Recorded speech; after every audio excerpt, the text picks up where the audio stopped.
But yeah, people will be able to watch the recording, which you already did set that.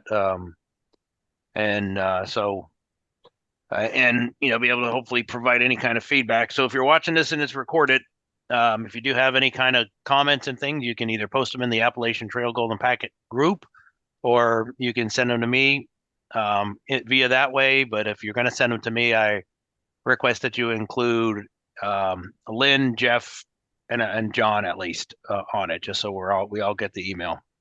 I'll consolidate anything that comes in over the next month or so, and we'll see where we go from here and where we are for next month. So anyway, all right. So let's see, 7:32. Unless anybody has any objections, I'll just might as well kick it off. It's with the I have about a dozen or so slides, but most of them, I think a couple people have already looked at. I think Jeff, you may have looked at them already, but I keep looking over. I have on that screen is Zoom. On this screen is a presentation and the note if I need to take notes. So I'm Do you looking want me back. to do you want me to put the slides up, or are you going to put them up? No, I got them. I got them. Okay. Yeah, I'm getting ready to let me see here. Where's the share? And we want to share. Let's just do here. I think I'm just sharing share. Oh, I have to click the share button. All right. And then in here should be a way to go to full screen. I know how to do that on. So if you just click on the slideshow button, just there you Oh, go. that's it. Okay. That'll do it. It's down in Microsoft. It's PowerPoint. It's on the bottom right. It looks like a little screen. So, all right. Welcome to the October Knowledge Share. It's kind of titled at What Next? The Jeff, Lynn, and John, part of the leadership of the Appalachian Trail Golden Packet group here. Today's October 8th, and we're looking to, basically set a course for what's coming up. My name is Ron Startle, self-professed APRS addict. I don't get into the nuts and bolts and weeds of the things because I don't do computer programming and code, but I like following all that stuff. Um, I was originally got tricked into the Appalachian Trail Golden Packet in 2019 by Bob, and I'm a retired USMC helicopter pilot. And that's a picture I took of the aircraft that I fly from the flight deck of the the LHA or LPD or LHD. I can't remember what the USSX LHD2, and you see the circles overhead. Those are they're rotor tip lights. And looking through the goggles, you can see the exhaust plume coming out and things. But yeah, that's what it looks like when you're flying night vision goggles. A little bit clearer than that because this was taken back in 2002 or 2001, right after 9/11. So, all right, Ron, before we yeah, get going, I'd just like to say a word, that everybody in the path of this new Category 5 hurricane, they're all in our thoughts and prayers. And if we could just give a thought for those people. you took my second bullet away, John, but thank you. Oh, I'm sorry. I didn't mean to steal your thunder. No, that's quite all right. Thanks to um, Jack yesterday with the email. Didn't even, we knew the Appalachian Trail goes through, but yeah, didn't even really think about the impact of the Helene on it. But so bottom line is what we're going to kind of obviously go through the welcome, which we kind of did. We're going to have a little bit of information on the impact of Helene on the Appalachian Trail, and we don't, what that is. Well, we'll go in another slide, but we don't know what that impact will be until probably sometime next year. We'll do a quick review of the Appalachian Trail Golden Packet 2024. Not a complete rehash. If you want to listen to the rehash and watch it, the after action review is available for replay. The main focus is really going to be where do we go from here, and we're looking, have a Q&A session to help focus for where we go, looking for suggestions, looking for your input, not just, we're looking, those people who've been around doing this for a couple of years. I've been doing it since 2019. But we're looking to try and set down the path of where we go from here. So, and we'll go more through it. As John already, I think it was John who brought it up, Hurricane Helene, the impact is still unknown. John already said our hearts, prayers, and thoughts go out to those affected. You're watching a weather channel, you're watching any news channel, online, grocery stores. Now you're starting to see, I think, I don't know if it was Walmart or someplace I was in, and they have the little thing to do a roundup to donate. Uh, it's going to take months to assess, the impact of the roads, the trails, the rivers. We don't know what sites are going to be available in the southern portion. We don't know if we need alternate site plans. We don't know if it means we're going to have a shorter length next year. We don't know if we're going to try and maintain the length, but might need additional stations or something. So a lot of that is really up in the air. Jack, at this time, if you have anything you'd like to share based on you being, I put it down as trail manager. So if that's not a good title, just let us know. But if you have anything that you'd like to come off mute and share about what your knowledge and impact of the trail, that would be awesome at this time. Okay. Excuse me. Yeah, just a couple of things real quick. There is a website that everyone in this group should occasionally check into. I sent, I think, some of these out. The one I want to share briefly, I can actually pop to that screen if Yep. I'm allowed to do that at this point. Yeah, I stopped to share. You should Okay. be able to steal it. Here Hey, we go. Lynn, welcome. Yeah, as soon as I find my unmute, thank you for the welcome. Sorry, That late. wasn't the one I was looking for. Oh boy. Yeah. Did you just join, Lynn? Yes, I did. Okay. I was Okay. just late. Yeah, you didn't miss much. Jack's going to go over what the information and sharing information about the storm and information about the Appalachian Trail. All right. First of all, that web URL is the one that you guys should memorize. It's updated daily by the folks at ATC Central, and it has general, I guess it's a general information for the public. It's the best we can do right now in terms of providing information about access. And just to point out a few things, Forest Service lands passes through North Carolina, Tennessee, and Southwest Virginia is officially closed. It'll be so for quite a while, particularly along the Blue Ridge Parkway, where there have been numerous blowdowns and numerous slides blowing out the road, not just blocking it. So they're going to have to reconstruct a good bit of the parkway. There's some areas that are totally cut off from vehicle traffic altogether. So the only way you can get in there right now is along the trail, believe it or not. But that page is updated on a daily basis pretty much right now. Let's see. Let me drop that, go back to the slideshow here. There we go. The other thing that I just got a message from a good friend of mine who is one of the regular trail crew this year. He's been a combination law enforcement officer, and I put that in very, very loose quotes because he is retired from that position, but he was operating as a ridge runner, if you know what that position entails. Sort of a combination guest and first responder type up along the trail in the Smokies. He is back up there as of today, and he wrote me a quick text. He says initial impressions that are the high elevation of the AT did help. Mountaintops and ridges seem relatively unscathed. The biggest problem is getting there. Access on the roads is and up the valleys in particular is almost impossible. He came up from the Tennessee side. It's better from that side. he said that tomorrow he's going to be taking out about half a dozen, maybe more sizable blowdowns, which, knowing Andy, that means probably on the order of 20 to 25-inch trees that have fallen across the trail.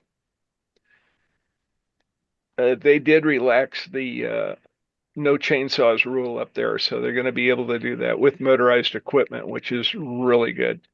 Makes his life easier. Some of his walk-in, which was about 11 miles, was actually helped by another problem that occurred immediately before the storm hit. Apparently, they had a patient that they had to evacuate out, and two Sawyer teams came down with the EMS team that brought this patient out and had to blow out a bunch of areas along the trail just so that they could pass. So some of the problems were taken care of as the storm descended on them. They were literally in the rain coming down the mountain with this patient. So he says it made it a lot easier going up. Knowing Andy, that means it probably took them all day instead of all day and all night to get up. Gives you an idea of what's going on right now up there as far as on the ground is concerned. But getting to a place like Mount Mitchell right now, Route 80 is blocked. You can't get onto the parkway and you can't get up the access road to it from the back way because Burnsville is a pile of mud. So if you know that area well, you know exactly what I'm talking about. There's numerous other areas up and down into Southwest Virginia that are like that. So access to the trail where we normally get it is probably going to be very difficult in the southern region. That's all I've got. All right. Thanks, Jack. As before I kick over, does anybody have any questions for Jack on anything? When you were talking about Burnside, is that in what state is that in? Oh, Burnsville. Burnsville. It's in northwestern North Carolina. Okay. And it's right along, if you State Highway 19E, it goes out of Asheville north and east, right up along the back of the Black Mountains. Okay. Yeah, May of 23, we actually went to spend a week at Lake Lure. So yeah. Never had been there, never even knew about it. My wife found the place and so thought about it and, been there, did Chimney Rock and everything. And my wife actually commented that, I'd never want to live that close to, to a small river or a stream like that. And I'm like, this place, Chimney Rock's been here for how many hundreds, how many years? So never would have expected that to occur like that. So, but anyway, I did update the slide, so it's in there. So I put the link that Jack had in his slide. Let me steal the show here again. To screen. I don't want screen. I want this. All right. Let me know. Verify that I've got the slideshow back up. Looking good. You do. All righty. Okay. All right. So there. So you have it. It's on there. So you can pause the screen if you're watching. If you need the if you missed it when Jack was had his screen up there. All right. So next. So here we go. ATGP 2024 in 30 seconds or less. We ran the entire event start to finish at 9,600. Never completed the chain. We had some configuration issues and some location changes. We weren't able to establish all the two-way links. We did have some weather issues. We had equipment and battery issues, UHF comms between site. We didn't have that. They didn't get established between every site, but bottom line is the 2024 did not complete. And that's one of the reasons why we're here and to have some discussions to see where we can go for 2025.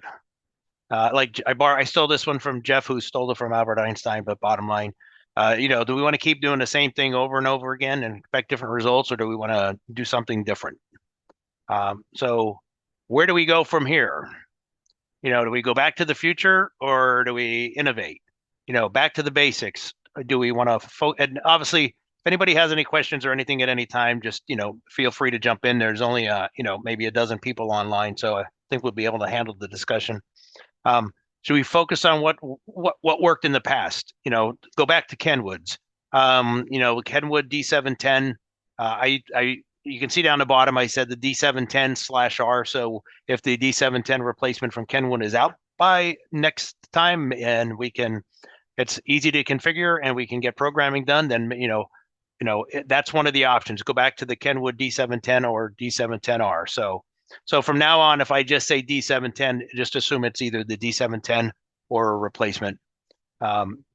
Or do we want to focus on the appliance? Do we want to, that requires a lot more coordination, in my opinion, just because there's different, not everybody has the same radio, not everybody may have the same PI, and it requires early buy-in from everybody.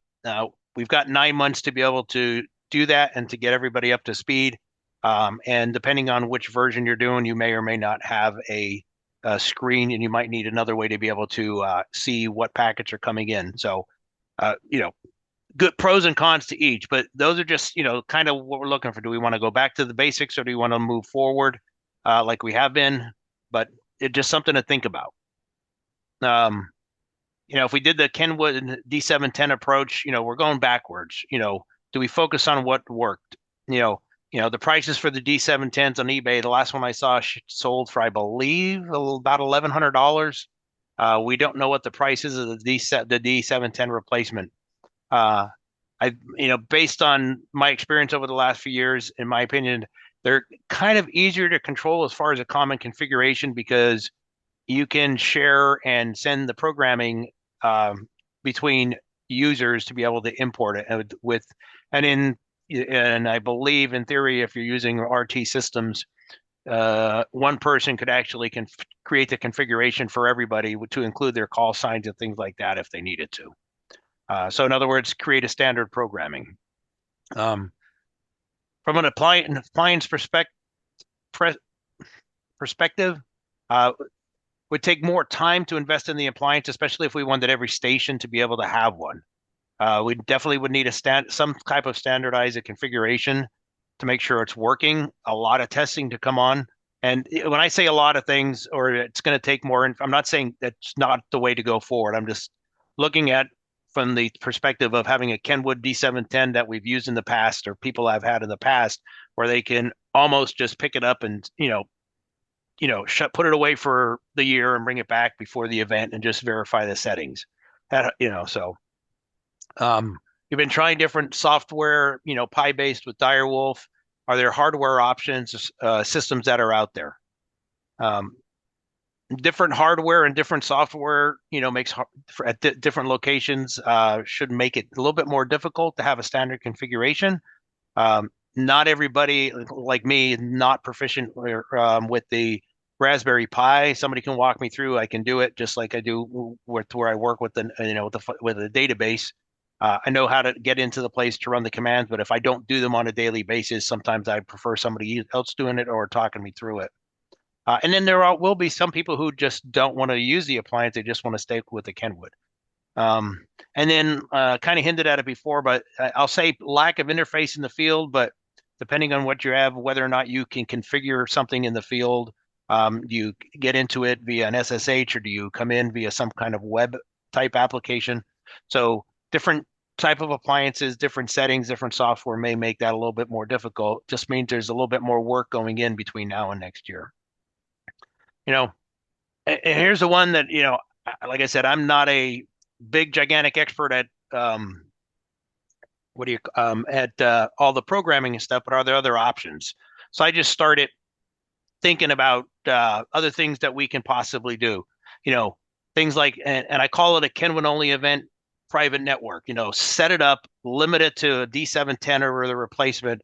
Let's get on 12, maybe get on 1200, working on it and stay on there, and then maybe start using the network as if it's always been there and established. What can we do with it? Can we treat it like it's always there? Can we get, other stations external to it to start trying to send messages on the system? Do we want to try and send, I know we do the beacon up and down, so we can tell if Katahdin is talking to Springer and vice versa, but maybe send messages, maybe start using it and not just verifying the chat, the network's up. Can we do chatting? Lynn, this one's for you, but I don't know what would happen if we did a bi-directional iGate or 2 or 3 on that chain. I can't imagine it being able to go all the way, if you had one at, Springer, if something came in and then could it make it all the way up to the other end or, Well, but that would cause confusion, but I have no idea. the trickiest part of your idea of messaging, by the way, I threw into a chat a little side comment that the original golden packet was actually going to be a bulletin, which is like an APRS message, but it doesn't ask for nor expect an acknowledgement to get back. So it was really going to be a bulletin posted by one of the ends and hopefully would make it to the other end.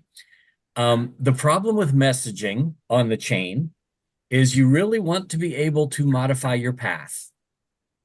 Because if Springer is trying to send a message to GD Hill, he doesn't need to use a hop 77 hop 77. Because if he does, it doesn't stop when it gets to GD Hill. It keeps repeating the whole way up the chain anyway. Until whatever GD Hill's path is set to is what the acknowledgement is going to go out as. So it doesn't look at what the path was on the incoming side to decide what the path is for the ACK. It actually uses whatever you have configured as your beacon path as the ACK path. So if you start sending messages with hop 77, hop 77 paths, I can guarantee that the utilization of this network will hit 100% and it will melt down. Okay. Then probably some of my future slides will be even worse. No, this is fine. This is how we all learn. This is how we all learn. Because it's not intuitively obvious that you would think, oh, wait, it's a digipeater. If the message was addressed there, why does it digipede it? Because they're two completely independent functions in the radios and in all software. That's not just the radios. So bidirectional iGates, again, introduces that same what should the path be for the messages gated, plus the third-party packets coming in from bidirectional iGates are a lot longer than a typical message because they have double the AX25 header on them, effectively. One's AX25, the other one's actually humanly readable in the third-party packet, but it would be, I love the suggestions, but they have to be approached carefully. Yeah.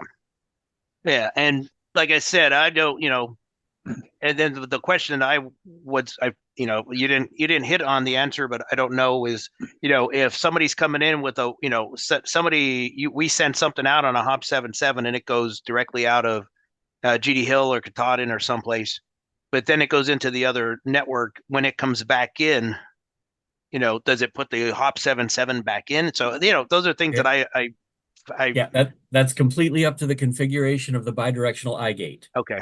The message source does not get to say how that message is pathed onto the RF. Yeah. The iGate is responsible for that setting. Yeah. Okay. So I won't take that down that no, hell no, it won't work, but it would be somewhat non-standard configurations on iGates in some way, shape, or form to be allow it to go out one way but come back in and do something different. But all right. Okay. 1200 versus 9600. Now I have the things in red there because I don't know successful events. I know we have done it past on 1200. I don't know if it was ever completed at 9600. I know since 2019 I haven't seen it, but I don't know if 9600 ever actually completed a chain in the past. We did once. We did, okay. And it sounded like as we were coming up to this past one that I won't say that 1200 was more forgiving, but it sounded like 9600 because I heard somebody talking about the twist. There's a twist with the distance or a twist with the audio or something. So I didn't quite follow all that, but so does that make it more complicated for a complete long chain like we do? I don't know. One that came up that we had talked about, I won't say necessarily talked about, but I know Jason has the ability. Jason had to where he can do those TNCs and have one set for 1200, one set for 9600, and control 2 separate radios. I think it would be neat at some point, but it would require a lot more hardware and possibly dealing with, you can run them on 2 different frequencies, but could you actually run parallel paths at 1200 and 9600? Well, the interesting thing about trying to do that is remember that the radios do wait for the channel to be clear before they transmit. But 1200 baud is not going to think the channel is busy if it hears a 9600 baud signal, and vice versa. Right. And that's why one of the reasons why I put this one in here. Could we actually run it on 2 different, 1200 on one frequency and 96 on another? And I don't know that, but I'm guessing, and I don't know how far the separation would have to be and how far each of the antennas would be if we were both on 2 meters. Well, you definitely have descents if you're both on 2 meters, almost no matter how far the frequencies are apart, because the antennas are still going to be within feet of each other. Yeah. So you're going to have some descents, and we're not running at 5 watts. We're running at 20 or 40 watts. Yeah. Yeah. So split frequencies where one's on 440 and one's on 2 meters. Yeah. That is totally doable with the radios that we've been playing with. Right. And then the option would be what would be better, which would be 2 meters or 440, which one would be better for 9600 versus 1200. That's why we were curious about whether UHF comms were working between all the points. Yeah. Because that's the 440. If you can't get voice on 440, we're definitely not going to put APRS on 440 at either baud rate. Yeah. And if we tried to do simultaneous, it would require a larger logistics footprint at every site that would be wanting to do it. And then obviously we would want to know which sites were doing it, because if site 5 wasn't going to be able to do it because of a long hike or something, then, hold on a minute. My phone's ringing in the background. I just need to, stop. My wife picked it up. So you possibly have double the equipment and double the footprint, and and that's why I put Jason there, just because Jason had shown that he could actually run in his device. He believes, and I don't know if he's tested it, where in that pie with the 2 different, I'll call them TNC hats, that one could be running at 1200 and 9600. So in other words, you might be able to run it off of one computer pie thing, but you would still need double the radios, double the antennas, double mint gum. So, thing we talked about, we kind of talked a little bit about this on the previous one back in September, different sites, adding or changing sites. I know we talked about slide mount. I left it in there, but I believe we said we're just going to leave that one go. But I wasn't able to do this past Sunday meetup with I think it was Jim. He went up to the Cara Hamfest, and but I wasn't able to get up to Pennsylvania to test out he was going to be on Big Flats, and I was going to go up to the 501 shelter. And then I don't know, basically, well, this comes into partly because of what's going on in the southern end, but will we need additional sites, or will we need some of the existing, if the existing sites aren't over, are there alternates, or some of the alternates may not be able to complete a chain, so we may need to put another one in the middle. So I don't know. We're gonna have to look at that. Are there any thoughts about finding sites that don't take 5 hours to hike up, or 4 hours to hike up? I don't know if there's anything available, even if you did. And this is where we start running into I won't say things that I'm not 100% sure of, but I know we talked about being able to do configure hop 77 3 times, and that should allow for up to 22 sites. But we already have enough trouble trying to man the 16 sites. So, that would that increase or decrease the probability of success? And my last one, if we were having some issues, and I say, can we use a fill-in digipeater? And I don't know if you can configure a no-kit and APRS digipeater per se to do something so it doesn't steal a hop or it doesn't steal a path. But I know I've done and played with on mine just a radio that takes it in, kind of like a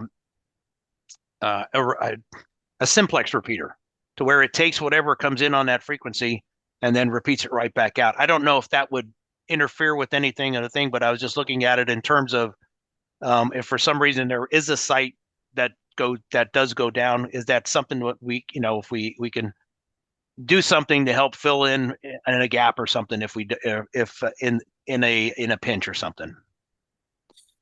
Well, just to answer your bottom question, APRS IS32 totally supports anything you want a digipeater to do, including you could even have it, if it receives a wide 2.1, it digipeats it back out as a wide 3.3 if you really wanted to.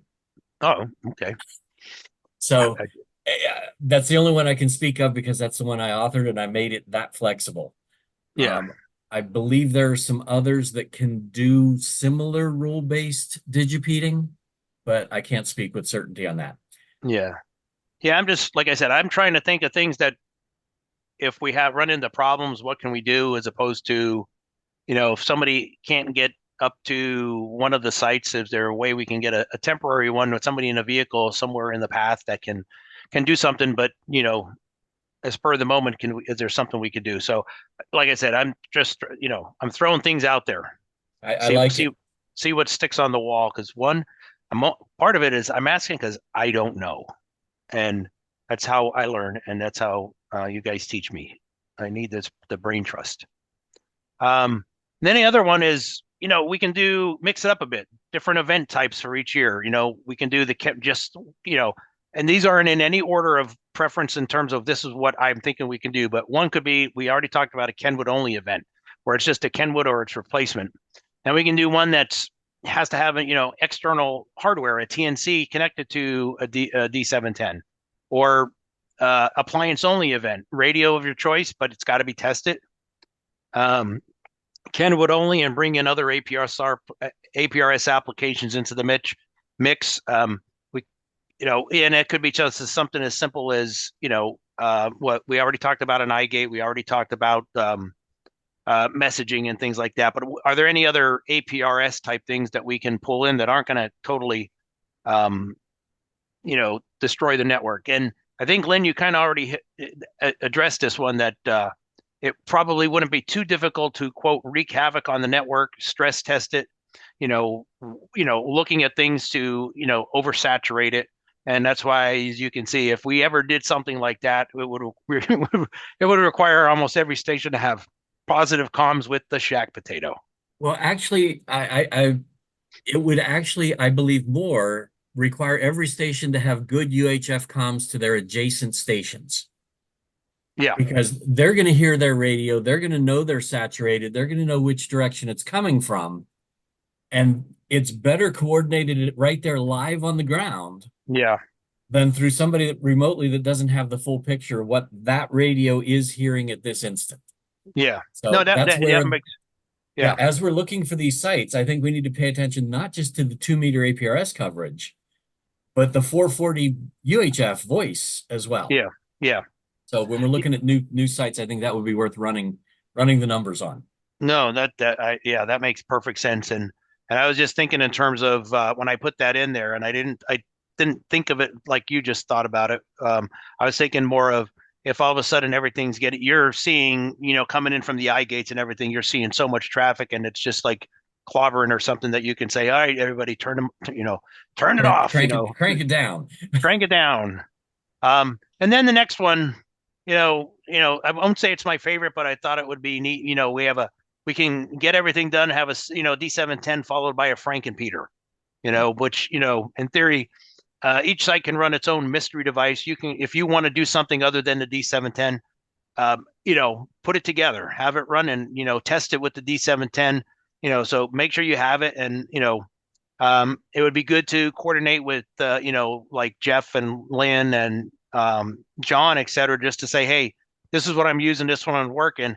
And then, if we did something like that, then, during the after action review, everybody would get to say, oh, this is what I use for my Frankenpeter. So kind of like a mystery device.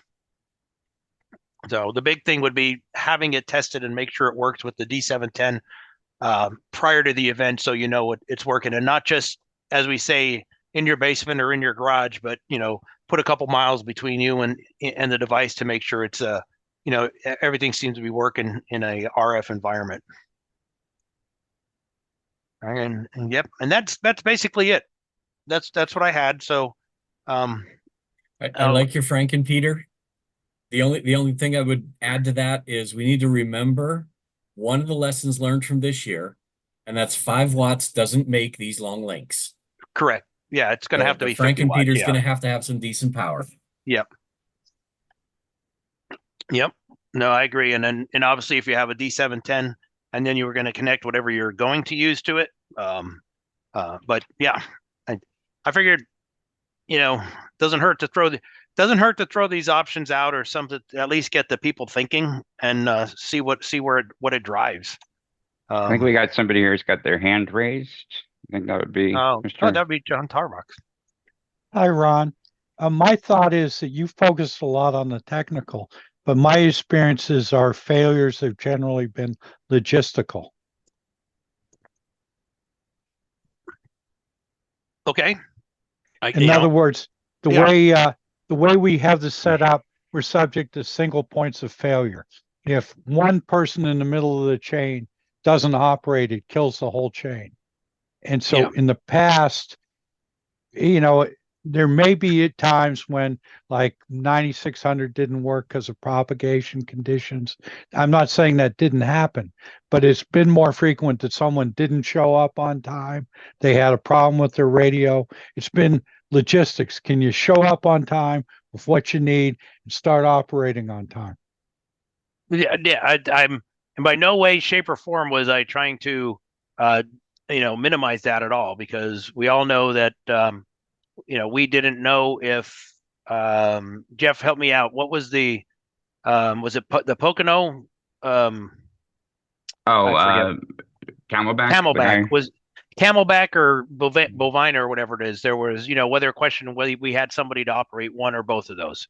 I think we always had somebody I think it was bovina, but yeah. So those things, unfortunately, just like weather. We can't plan. We can plan for weather, but like you said, if whether it be Maryland Mountains or Camelback or Apple Orchard Mountain or anything, if there's a big storm there, there's really not much we can do if it's a storm that's going to be there the whole day. We'll never make it. But yeah, logistics, whether it be weather or whether it be, you charged your battery and you forgot your battery and you just did a 3-hour hike. There's not a lot we can do, but yes, a lot of that does. But years like this and last year and I think the year prior, I think we had every station manned, and there were some issues, where even then we had the people on board, we still weren't able to do it. But so ultimately, like I said, this is a group. It's not me. I'm throwing stuff out. I'm throwing the spaghetti on the wall. What's going to stick? What do people here want to start doing? So, and like I put in the email, this is an idea to drive us to a decision today. If you all want to do that, that's fine. I'm not the guy who's going to, make the final choice.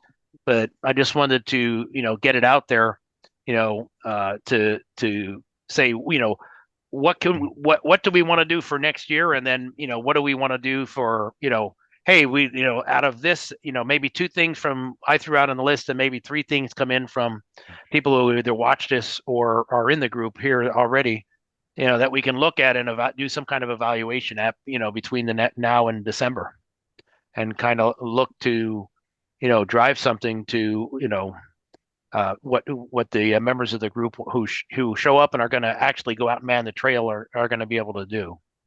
If I could just finish my thought, Ron. Yeah. If I could suggest one change for next year, and I throw it out there not knowing how to implement it. If we could set up a topology and a plan without a single point of failure, so that any one station could fail, but we'd still make the chain. Yeah, that would be ideal. I mean, some of of course, we do have challenges with finding staff even just for one location, but and then finding multiple people for an individual location, but then also finding, multiple locations in the same region. There's no one easy answer to it. Otherwise, we would have done it. But we do need to think about these things. Absolutely. Yeah. And Jeff, correct me if I'm wrong, but since the years where we actually passed the packet, generally every year the failure has been a single station. Not no. I No, wouldn't say that's true. this year there were 2 links that were at issue. Yeah. And last year there were 2 last year as well. Okay. Yeah. Yeah. So no, I don't think that's a safe assumption. Anyway, if we could eliminate a single point of failure, that would be ideal. I don't know how we do that. Yeah, and that's why on the one slide I said, do we want to build in some form of redundancy with, like I said, we have 16 stations and, we always, it's down to the last week before we know if we even going to have an event. But if you ended up adding additional stations for some shorter distances and maybe potentially increase some path reliability, you're potentially increasing path reliability, but you're decreasing the chance of having all of those additional stations manned, even if it's 2, 3, or 4. I think, something that is worth looking at just in terms of what we did this past summer, which is worth, I think, looking at even further, is look what happened with Glenn, right, at Roan, was that he found out, what was it, like 3 or 4 days before the event, that the road going up to the site was closed. And granted, it was a bit of a panic moment, but the end result ended up being that he went to a completely different location, and it turned out to be a huge improvement, right? It was actually, it was better than Roan was. So I forget, Mount Mitchell, I think. Was I that think what it that was, sounds Lynn? right. Yeah. So, I think that in the past, obviously Bob didn't drive to every single one of these sites. There was a lot of planning that was done just through looking at maps and using software to do path analysis, right? But we can continue to do that sort of thing because, especially if parts on the southern portion of the trail are going to be, next to impossible to access for a period of time. But gosh, why is his name eluding me right now? But the guy from White Rock, we have folks that are very well versed with tools like Radio Mobile that can help us with, if we look on maps and we say, maybe this is a potential candidate for a site, that we can throw the numbers in and we could look at the path analysis and we can determine, is this location, because Mount Mitchell wasn't something that we just kind of said, let's just see if it works. It was, we plugged in the parameters and said, this looks like a really good candidate, let's go for it. And Glenn said he was willing to make the trip, and sure enough, last year when I was at Clingman's Dome, Glenn was at Roan, he could step a few feet in either direction, and it was the difference as to whether or not I could even hear him on voice. And packet was very inconsistent. He went to Mount Mitchell, and comms, voice, and packet were solid, and same thing in the other direction up to Comer's Rock. So I think looking at, especially also in areas like north of Camelback, right? Because we've added Bovina 3 or 4 years ago, but we always had Sam's Point in there, and then we started looking at, well, if Sam's Point wasn't available, there was another mountain, I think Slide Mountain, and going back through the archives, the Golden Packet archives, Bob had actually been looking at Slide Mountain years earlier. So there's a lot of really interesting information about alternate locations that had been considered, not really much in terms of why it was ruled out or if it had been ruled out. But needless to say, there's a lot of other geography that we can look at.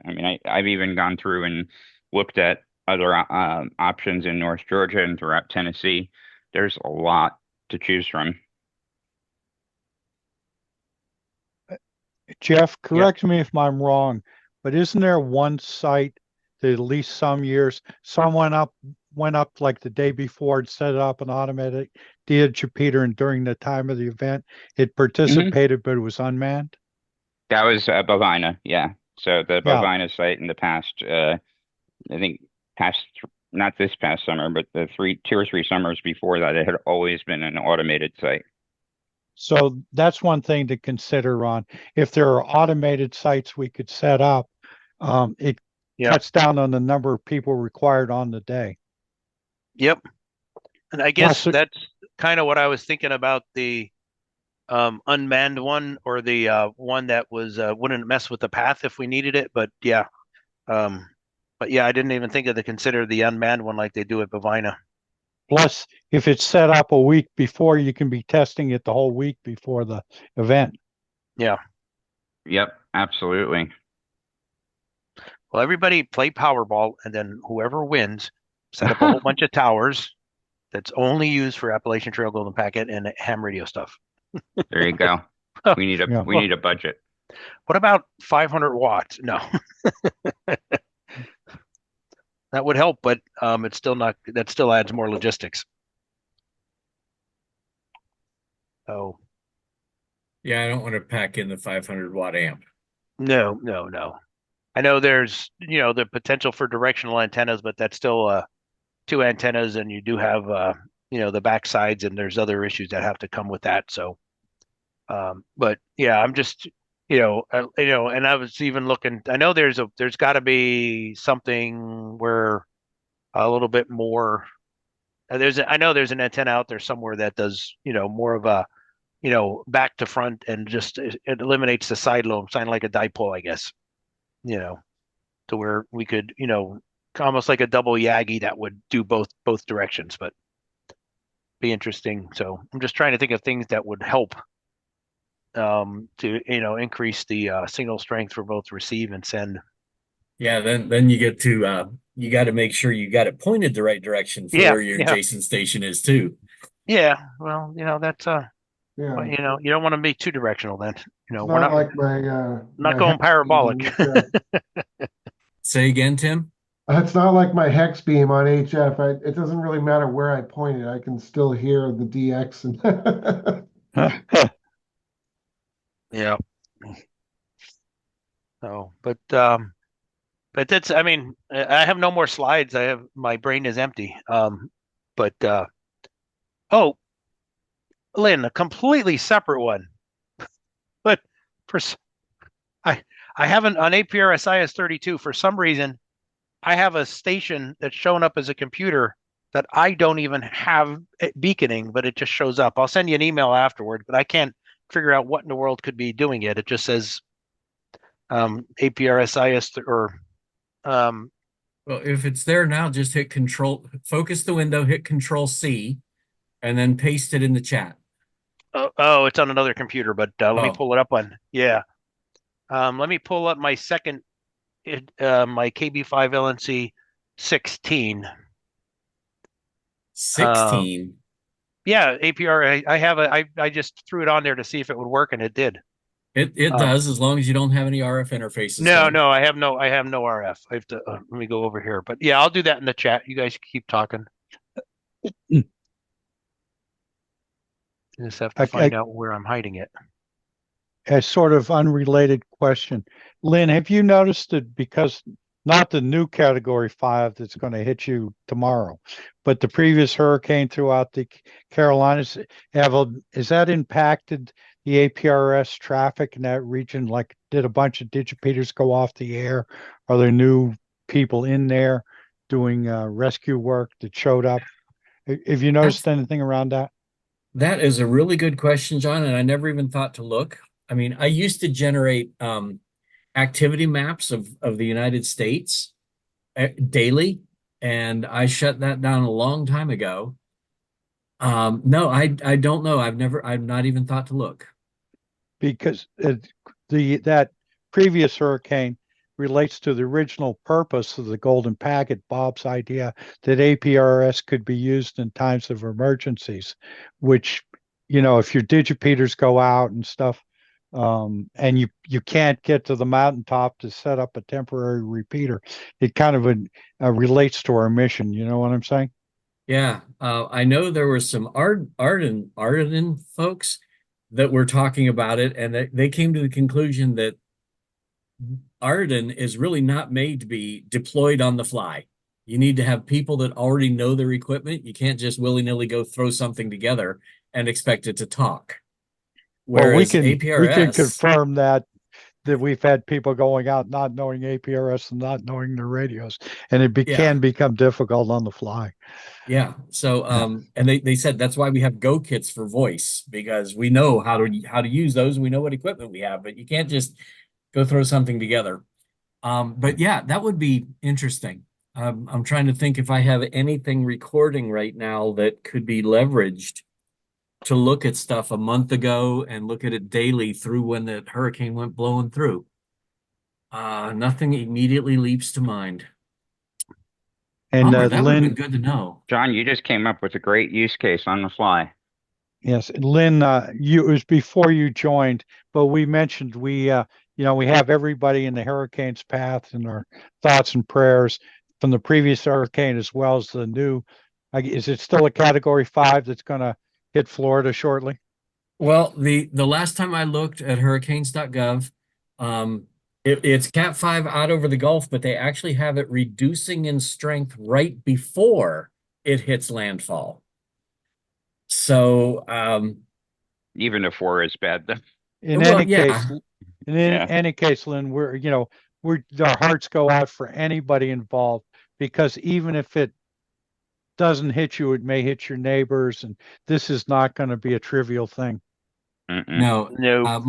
My son and daughter-in-law actually live on the west. Yeah, my daughter and son-in-law actually live down in Bonita Springs, which is on the west coast of Florida, like between Fort Myers and Naples. And every time they pull this thing a little bit further down and a little bit pushing it further east, it's like, that's putting them closer into the path. But they're batting down. They've got my son-in-law is a bit of a prepper, so they keep all the stuff they need on hand all the time, not just when there's a hurricane coming. And my daughter was preparing the hurricane snacks. They made guacamole this afternoon, made ribs this morning, and They're not evacuating? nope, they're not evacuating. They're not on the coast. They're a little bit inland. So They're still they in should, our prayers, Lynn. thank you. They should do fine. My son's in Orlando, and this thing's supposed to go right over top of him. And on the last update, they actually have it pulled down to where it almost comes directly over Palm Bay on its way into the Atlantic. Palm Bay is where I live, for those that don't know that. So, but my wife and I decided years ago, back when we built our house in '84, that anything short of a Cat 4 or 5 drawing a bead on us for landfall, we're staying. So that's why I threw the pictures into the chat of what my house looks like right now. Well and truly aluminum covered. Well, as I said, everybody's on our prayers. Do you know if APRS is playing any role in disaster relief with the hurricanes? I don't know. I've not heard anything on any of the lists that I frequent. Not even the Facebook APRS groups are saying anything about the disaster relief use. Very little. I am aware of some VARA-based stuff that is going on. It's mostly for health and welfare and post. Nothing really was going on except for voice. I was a member of the Tar Heel Emergency Net for years when I lived in North Carolina. I've stayed in touch with those guys, and they have been doing a fabulous job, but it's all voice. Wow. By the way, the Mount Mitchell repeater has been key, absolutely key to a lot of what's going on the ground.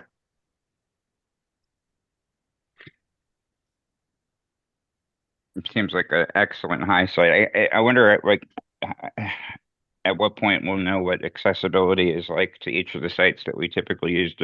Any idea what the conditions are in Smoky Mountain National Park? Or Well, on the east side, you can't get there from here. wow, It's basically the story. On the west side, you can get up there. My friend Andy, the Ridge Runner, um, just went up yesterday, but almost all of the access into the Smoky Mountain Park itself is on foot. And like I said, they had to go up 11 miles from down on the Tennessee side to get up to their first base camp. So it's dicey. I would watch the North Carolina DOT website and watch what roads are getting opened up where. I know there's roads that weren't open a week ago that are now opened to restricted local traffic, but it's going to take months for the DOT to get in and actually put a proper base down and make those travelable roads as opposed to emergency and for residents and responders only. Incidentally, my son is in St. Pete right now. He was sent down from Asheville. He is a member of one of the task forces from here in Maryland. He was sent down to Florida for the hurricane, then sent up to Asheville. Now he's back down. He's in St. Pete, and he's at the major shelter center in St. Pete, which happens to be the Tropicana Field Dome. Just found that out a little while ago. I had no idea where he was in between, except that he was getting moved. And they've got the entire playing field area there at the Dome filled with cots and supplies. Wow.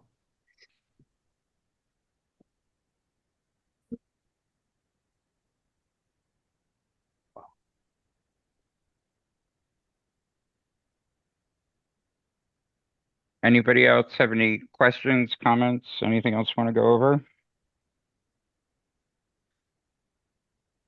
If not, No. we'll probably close things off. Yep. Thank you, everyone. All right. Thanks, everyone. Thank you Yes, for be letting me safe. join.